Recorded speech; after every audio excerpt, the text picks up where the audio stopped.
Okay, try this again. Hey guys, it's Christina Kasky here. Welcome back to my channel. If you've seen this video up on my page and then it miraculously disappeared, it's because I forgot to do the voiceover.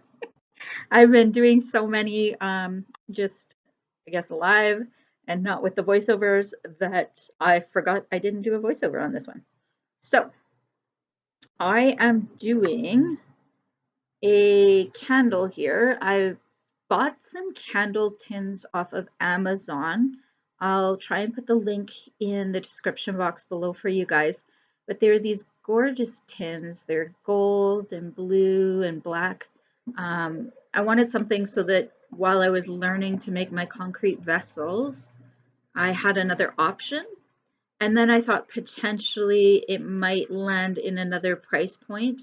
I'm not sure that it did. I it might have. I can't remember. I haven't I'll have to run the numbers again there and just double check that. But yeah, so I wanted to test these guys out, see what they were like for using, and go from there. But from the looks of them, I'm really happy with them. They worked out to be about $2, maybe $2 and a couple cents each, so not too terribly expensive, which was nice. That's the one thing I'm really struggling with right now. No wonder candles are so expensive. It's the vessels, they're so costly. Everywhere that I'm looking is just so much money. And even if they happen to be a little bit cheaper, the shipping on them drives the cost way back up again. So I think a lot of times that people will send me, or I'll be talking to people about the cost of supplies, and they'll be like, well, I order from here, it's so much better than Amazon, as an example. And what ends up happening is it ends up not being, because you have to pay for the shipping. And by the time you pay for the shipping, it ends up much more expensive. So kind of hit and miss I'm finding with that. The one thing that I am finding with Amazon lately, though, is overnight shipping seems to no longer be a thing. I average orders are a week to 10 days right now that I'm seeing coming through for items I've been ordering. I even have one, I think it was a full 2 weeks, and it's supposed to be here today, I believe. And it hasn't shown up yet, but just lots and lots of just cost. Everything's so expensive right now. And I'm not at the place where I can start buying like wholesale yet. So especially just, I'm considering myself still in the learning phase. I haven't even sold a candle yet.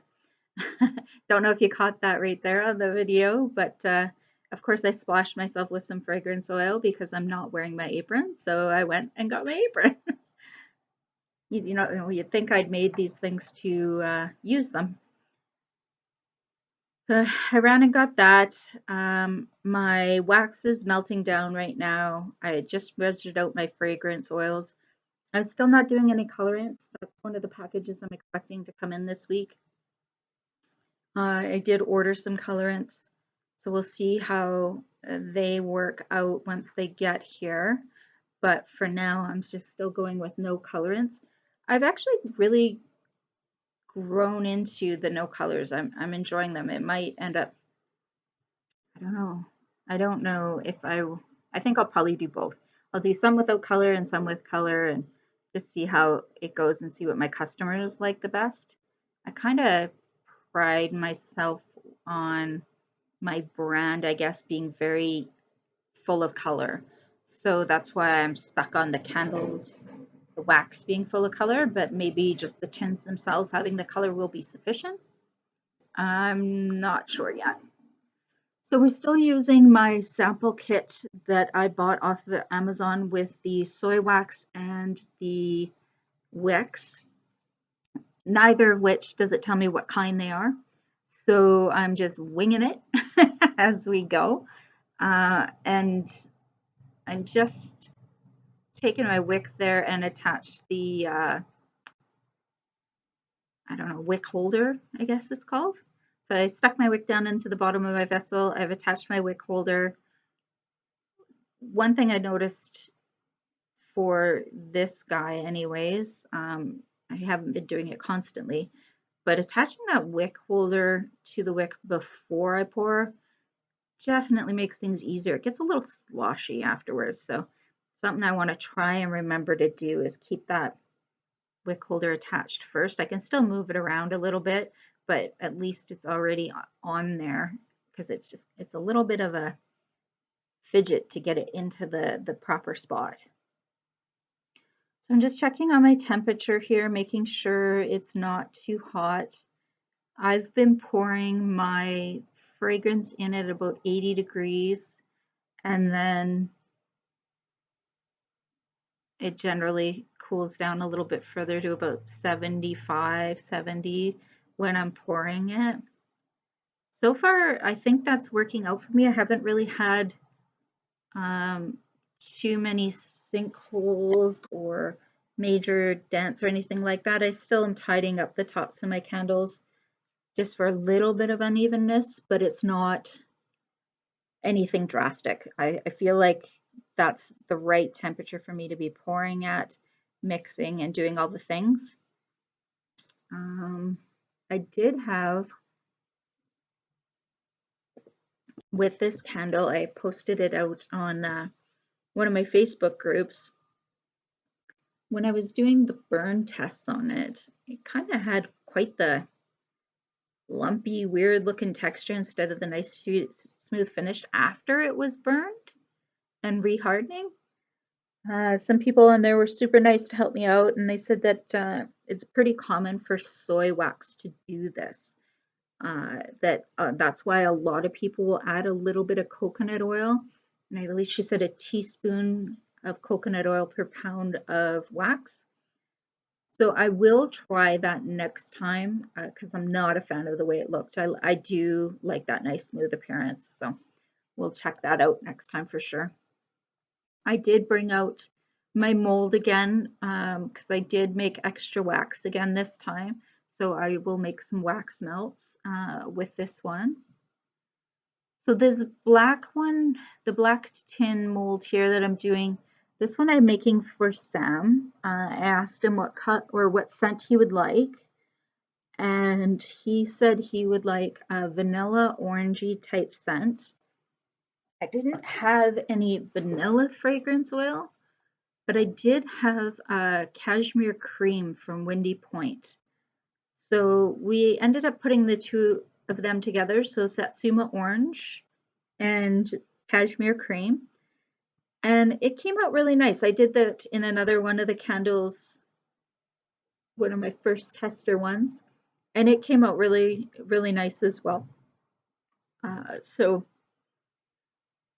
now he has his own little candle, and of course, not only for himself, but he runs it as a tester for me because I really want to see how the vessels play out and everything else. I would say I do want to do one more with the coconut oil in it just to see, but I think I need to wick up on this one. There was a bit of a, I don't know, probably about half an inch maybe of a rim kind of a wax around the outside of the vessel, and I burned it for a good long time and it just wasn't going anywhere. I have only done one test burn so far, so we'll see what the second test burn does. But I think I'll do another test burn and then I will do a batch with the coconut oil in it and see if that changes it. And if it doesn't, then I'll know I have to wick up. But I think I have to wick up on this one. What's frustrating is I don't know what size wick this is, so I don't know what I'm wicking up to. So it's going to be a good time. So this next one here that I'm doing is, this is the bourbon apple spice. So this one is the one that I'm testing in the shop here right now. It is one of my favorite scents. Like this bourbon apple is incredible. I haven't had, it's even in a deodorant, guys. I was selling it like crazy last summer in a deodorant. Just such a good one. Did that just,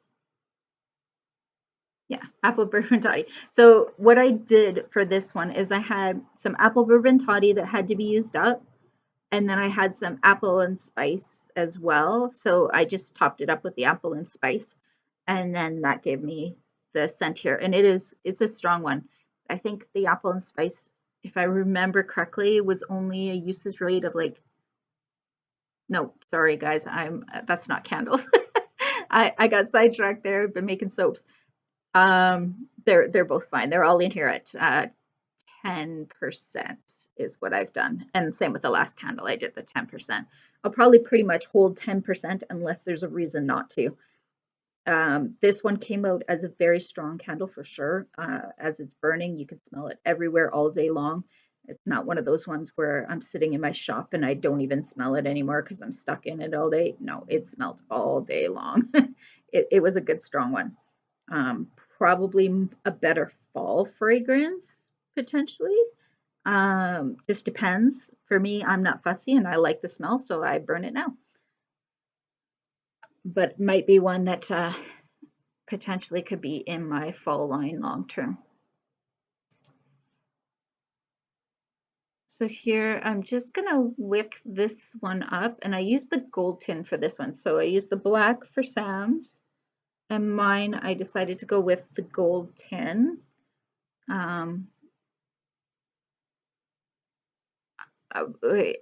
my favorite one, interestingly, of the tins is the blue, but I feel like I was holding back on that one because these are all testers, and I really wanted the blue ones for sale.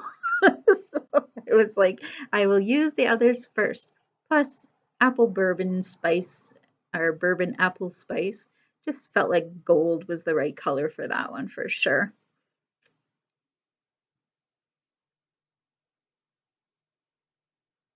Perfect. Yeah, I feel like I was so smart here by attaching the wick first before pouring. That's the way to go, guys, if you're doing this. So then just the big thing was I just don't know how much you have to stir to make sure all the fragrance is in there. So I was really giving it a lot of stirring there just to be sure, but she was good to go. And then I'm gonna do my slow pour. um, One thing I had, I don't know, I don't think it was this one, but I've had on a couple of the concrete vessels that I've been doing, the wicks have been popping out of the little silver stand, I guess, or whatever that they stick into. They're popping out of them. So I'd get half, three quarters of the wax in there and it would pop out. And I'd give them a little tug before I put them in there. Nothing would happen. But something with the heat and the whatever, it pops out of the thing. So then I have to dump all the wax out, clean the container, stick it back in, try and get it all done before the wax starts to harden up and go again. My last vessel, I did it 3 times. I was so frustrated, but just something to, I guess, be aware of that it's probably just because they're cheap ones, but so frustrating that that happened. But it was also during the time when I was trying to get it into the little wick holder. So thus the importance of maybe putting the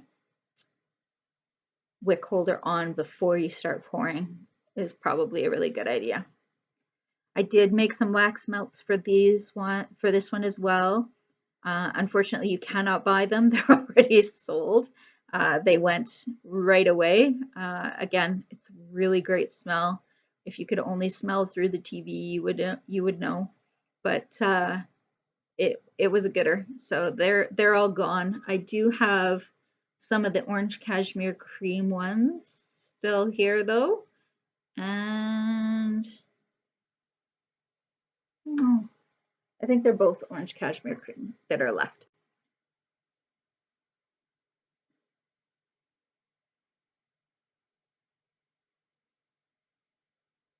And then I just try to wipe these out. Definitely a good tip from some of the other makers to get this wiped out right away. And then when you're done with everything, just giving it a quick wipe down with rubbing alcohol to make sure everything's nice and clean and all the wax is out of the container. That's been working out really well. And I am done. So this is at least 2 hours later. Um, I don't show it here. Do I not show it here? Oh, see, I'm talking to you. So apparently on this one, I decided to record my voice. Oh well, you're not going to hear it. But what I'm saying is when I put these in, I put them kind of with the indent downwards, and the candle actually sucked up into it and stuck to it. So definitely make sure you flip it over and have the indent, the arch kind of facing upwards away from the candle so that you don't have to melt it all down and start again, because I did have to do that. And yeah, as you can see, it's not too bad at all, considering just a little bit of wrinkles. I might still kind of heat blast it one more time just to even it out, but I'm pretty happy with the way that one turned out. And I, of course, adore the apple bourbon one there. That was so good.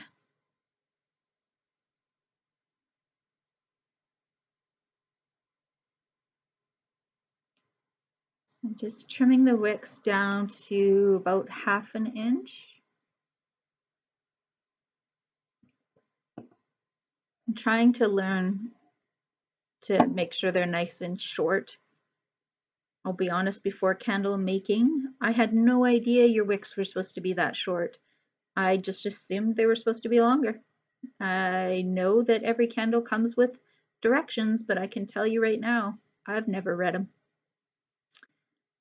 So I'm just checking here to make sure that my lid's gonna fit on and I didn't overfill it. I got lucky. It wasn't something that I had thought about when I was making it, and I definitely did the same thing with one of my concrete candle vessels, and the lid does not fit because I didn't think about the fact that it has that little rim that has to sit into it. But overall, I'm pretty happy with this job. I have to come up with some plans for labeling it because I love this nice clean look and I don't want it to go away from that. I'm thinking about maybe doing just a big label on the bottom of it. I just have to come up with a bit of a design that'll fit in there nicely. I like that nice clean look without stickers all over it. So we'll see. You guys will have to tell me what you think. Overall, I'm pretty happy with the way this one turned out. If you want to smell the apple bourbon, I do have it in the shop burning here over the next few days, so you can come check it out. And I'll keep you posted as I make more for you to kind of see how I progress. The concrete vessels are cruising along really nicely. I'm really happy with them. I'm getting better and better, and some of the things that I'm nitpicking at them about, my customers don't seem to mind. I had a lady trying to buy one here today. I just wasn't ready to sell it yet, but she was ready to buy it. I'm gonna have to stop being so attached to these things, but I just want to do a few more tests before I start selling candles.